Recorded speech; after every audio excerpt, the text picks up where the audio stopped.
October 23, 1930. Chicago.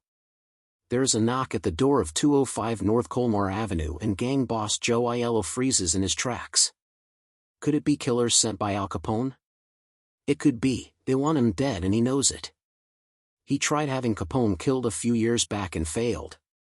Capone gave him a pass, but instead of taking his new lease on life and playing nice, he continued to poke the bear. Now it was too late. He crossed the king of Chicago crime again, and this time there would be no reprieve. Now a light shines at the front of the building. He and some others shrink away. Moments later there is more pounding on the door. It didn't have to be this way. Joe Aiello made a fortune during Prohibition. In addition to his illegal ventures, his family owned a large commercial bakery and lived in a 3-story mansion. Life had been good for Joe Aiello. But he was greedy and overly ambitious. The money, the mansion, it wasn't enough. He had to be the top dog. He longed to be the president of the Unione Siciliana, a political organization that controlled the Italian vote on a national level as well as having ties with the other Italian gangs across the country. He wanted to control the Chicago underworld. But that damn Al Capone kept getting in the way. Aiello flourished in the early days of Prohibition by being the president of Antonio Lombardo and Company Incorporated, a wholesale grocery company. The concern made a fortune providing Chicago's bootleggers with sugar and other ingredients necessary for producing alcohol. The company's namesake, Tony Lombardo, in addition to being a good friend and partner, was the vice president. The treasurer was Pasquale Prestigiacomo, known around town as Patsy Presto.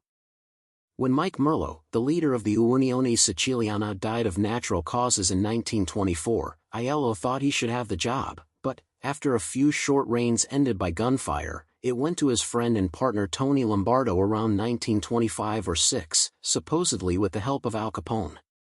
This didn't sit well with Aiello, who eventually broke with his former partner. By 1927, Aiello had snagged a portion of the bootlegging territory formerly ran by the now-defunct Genna family, but what he really wanted was control of the Unione. To this end, Aiello thought it best to rid Chicago of Al Capone. Around this time he allied himself with fellow gangsters. From the west side was Jack Zuda and his partners Barney Birch and Billy Skidmore, as well as Bugs Moran of the north side. All united in their hate for Al Capone. Aiello first approached the chef of one of Capone's favorite restaurants and offered him a small fortune to poison Capone's meal. The chef spilled the beans to Al. Now that Al knew he was on the spot, it would be harder to reach him.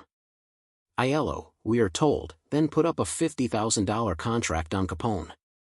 Any gunman was welcome to collect it. One such claimant was supposedly a gun-toter from New York City named Antonio Torchio. His body, 5 bullets heavier, was found on May 26, 1927. 3 days later, Capone gunmen showed up at the Aiello family bakery and raked the establishment with machine gun fire. Tony Aiello, Joe's brother, was wounded in the attack. On August 6, 2 St. Louis hoodlums, Tommy Shorty Russo and Vince Spicuzza, described by the St. Louis Post-Dispatch as guns for hire, arrived in Chicago by train to try to collect Aiello's bounty.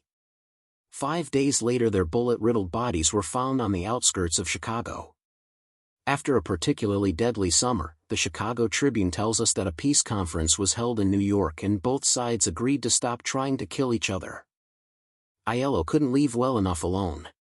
Towards the end of the year he hired Angelo LaMancio, a Milwaukee gangster, to do away with both Capone and Lombardo. After receiving a $5,000 retainer, LaMancio got to work. He rented an apartment across the street from a cigar shop Capone and Lombardo stopped in almost every day, and another across the street from Lombardo's apartment. The former apartment was equipped with binoculars and rifles, and the latter a machine gun. If not for an anonymous tip to the police, Chicago gangland history could look very different. LaMancio and 4 accomplices were arrested in his hotel room and spilled the beans about the whole setup. Capone and Lombardo were brought in and informed of their almost assassinations.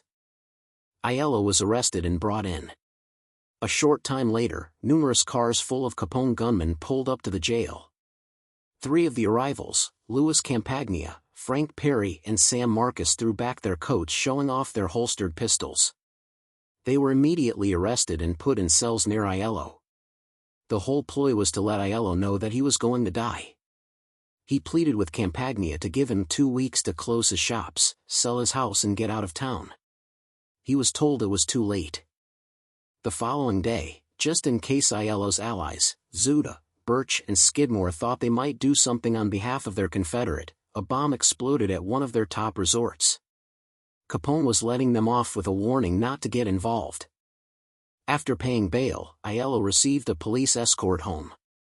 He and his brothers hightailed it east to Trenton, New Jersey. Capone did not hunt them down. A few days into 1928, Joe's brother Dominic ventured back to see if the coast was clear and showed up in one of the family's bakeries. On January 5, 2 men, one armed with 2 revolvers and the other a shotgun, entered the establishment. Not finding Dominic, they emptied their weapons into the walls and ceiling. That spring, Al Capone moved to Miami and began spending most of his time there. Things were seemingly quiet until September 7, 1928. While out walking with Joe Ferraro and Joe Lolordo, his 2 bodyguards, Tony Lombardo was killed instantly when someone came up from behind and pumped 2 dum-dum bullets into the back of his head. Joe Ferraro also went down with 2 fatal bullets in his back. Though there are different theories as to who engineered the killing, many believe that it was orchestrated by Aiello and his North Side allies. Regardless of who executed the murder, Joe Aiello was surely happy at the removal of his nemesis. However, this didn't mean that Aiello would finally get to wear the Unione Siciliana crown. That went to the brother of the late chieftain's surviving bodyguard, Pasqualino Patsy Lolordo. His reign was short-lived, however. On January 8, 1929, he was gunned down in his living room by 3 men whom he had entertained for the better part of an hour. Right or wrong, Bugs Moran's North Siders got the blame, which is considered the reason for the reprisal from Capone, which is remembered as the St. Valentine's Day Massacre. Having had enough of the North Side, a Capone hit squad wiped out 7 gang members on February 14, 1929. Though the main target, Moran, wasn't on site, the massacre had the desired effect of weakening the North Side gang leader. Even though Lombardo and Lolordo were out of the way, Aiello still didn't get the crown. Instead, it went to a different Joe, Joseph Junta, known in gangland by the moniker Hop Toad. Like his predecessors, he didn't last long either. But it wasn't Aiello and the Northsiders who took him out. It was Capone. The gang lord became aware that Junta and 2 of Capone's trusted gunmen, Albert Anselmi and John Scalise, were planning on killing him and divvying up his empire. On May 7, 1929, the trio was invited to a banquet that culminated with bullets and a baseball bat. The position of president of the Unione was once again vacant. Less than a week after Junta's, Scalise's and Anselmi's bodies were found, Capone was in Atlantic City attending a conference of the nation's most dominant gangsters. Because of the heat from the Valentine's Day Massacre, and perhaps because he took out Junta on his own accord, the powers that be decided that it might be good if Al disappeared for a while. A fix was put in where he would be arrested in Philadelphia on his way back to Chicago. On May 16, less than 2 weeks after playing Babe Ruth with Hop Toad's noggin, Capone and his bodyguard Frank Rio were both sentenced to a year in Philadelphia for carrying concealed weapons. Ironically, it was Capone who cleared the path for Joe Aiello to finally obtain his prize. With Capone cooling his heels in a Philadelphia jail cell, Aiello came out of hiding and returned to Chicago on May 29 to claim his crown. He was immediately brought in by the police but assured them and the press, who also happened to be there, that, "I am not a hoodlum, I'm a businessman." After stating that he wasn't interested in all the killings revolving around the Unione Siciliana, he closed by saying, "I never bother anyone else, and I just want to be let alone." Then he went his merry way. Aiello, along with his new Confederates, Bugs Moran and Jack Zuda, prospered while Capone sat in his jail cell. From here on out, the press would refer to the conglomeration as the Aiello-Moran-Zuda gang. Their names interchangeable depending on who was writing about them. A raid of a Moran office at the close of 1929 suggests that Capone may have been at peace with the gang.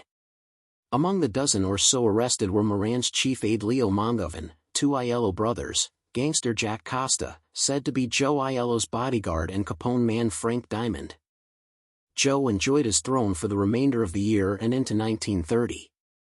But with time off for good behavior, his arch-nemesis was released from prison on St. Patrick's Day 1930, and made a beeline for Chicago. 2 weeks after Capone's return, Aiello and Jack Zuda were picked up together by detectives on a downtown corner along with Jack Costa. On April 20th, Easter Sunday, Capone arrived at his Florida residence. Perhaps there was a live-and-let-live agreement between the underworld powers.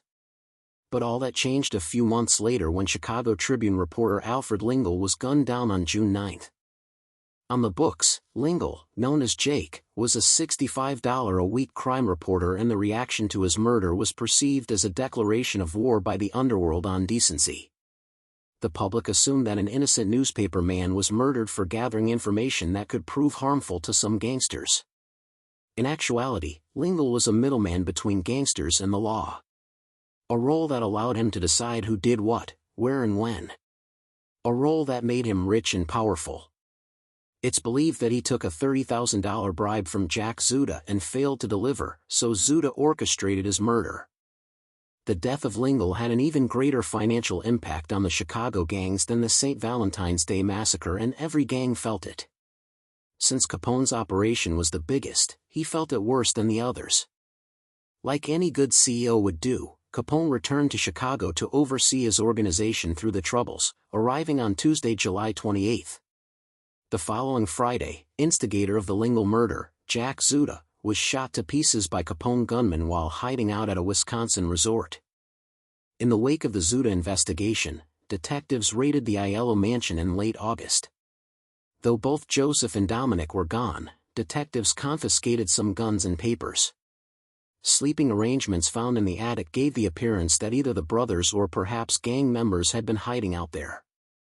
With Zuda gone from the Aiello-Moran-Zuda combination, that left the other two.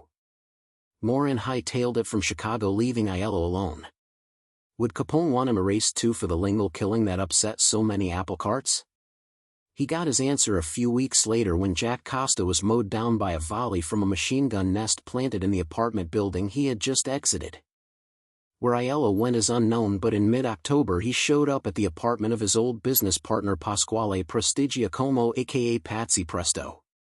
After spending 10 days there, he had Patsy's young daughter call him a taxi, telling her to send it for Mr. Presto. He wasn't about to use his own name. Capone had spies everywhere. It was about 8:20 on Thursday, October 23. Subsequent reports would state that Aiello was leaving town. Cab driver Jim Ruan got the job and headed to 205 North Colmar Avenue. He approached the front of the apartment and banged on the front door. Getting no answer, he returned to his car. Turning on his spotlight, he shone it at the front window. Seeing several shadowy figures dart from view, he headed back up and knocked again. This time Joe Aiello emerged from the building.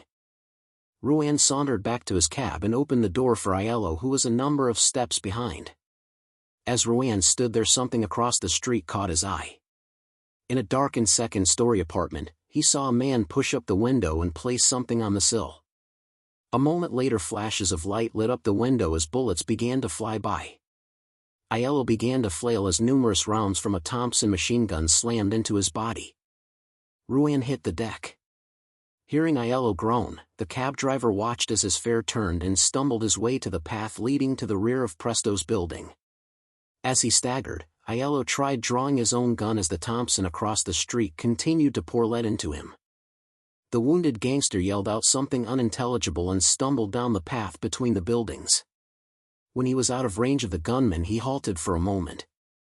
Once again, the rat-a-tat-tat of a Tommy gun came alive. Another gunman was planted in a window of the building next door to Presto as well. The court between the buildings flickered with flashes from the second Thompson while another stream of lead thudded into Aiello.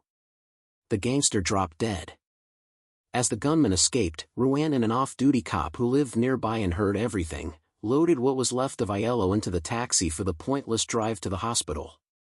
The gang leader was DOA, his body ripped by 35 slugs. It was said that during his autopsy, a pound of lead was taken from his body. Though the murder of Aiello is normally chalked up to Capone's settling old business, the fact that Joe may have played a part in the Lingle murder shouldn't be overlooked. Thank you for watching.